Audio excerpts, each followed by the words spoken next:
Welcome to the Hot Take with Manish and Jer, bringing you the latest impactful news in the e-commerce industry. All right, so Manish, the UPS announced it's reducing capacity by 1 million packages a day. 365 million packages a year. That's over a third of a billion packages. It's nearly 5%, roughly, of their package delivery currently. They're moving it to automated hubs, so it'll be more efficient, but it's a lot less capacity. We know that they closed 30 sort facilities last year. They're on track to close 40 this year, so there's a lot going on in this new network of the future that they're planning. So what's the deal? What's going on with UPS? Well,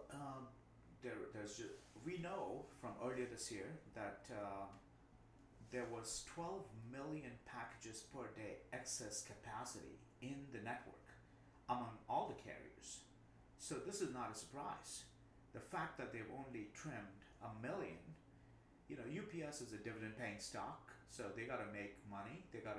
They focus on profits. So, in fact, as we know, carriers have been very aggressive in trying to win shippers. But when the cyclical trend in e-commerce is down relative to the growth that we saw during the pandemic, that same growth cannot go on. The economy is softer, and frankly, UPS reducing its capacity by only 1 million packages per day is probably, in my opinion, it's the glimpse into what's to come. They might even potentially reduce more. So I'm not surprised one bit. In fact, they're doing it to improve their profitability, as UPS always does. Maybe that's how they're going to afford the unsustainable wage increases that they negotiated with Teamsters last year. All right, so another hot topic is Wayfair. So the company recently canceled plans to open a fulfillment center in Houston. They're looking to focus on more sustainable growth, and now we just learned that they're going to close a returns center in Kentucky. Right, and I think this is just a continuation of the same theme that e-commerce growth is slowing. Consumers are very watchful. Consumers are strained, and people are, especially the high-ticket items that Wayfair sells. It's home decor, home and garden stuff. These are generally, whether it's your couch or the sofa or the lighting and so on, these are things that are generally higher ticket items. So Wayfair is just dealing with the secular e-commerce trend that consumers, there's a softening of demand, and Wayfair is doing, which similar to what UPS is doing, they're just trying to cut costs because they lost $42 million last quarter, and Wall Street is not happy. Another delivery-related story.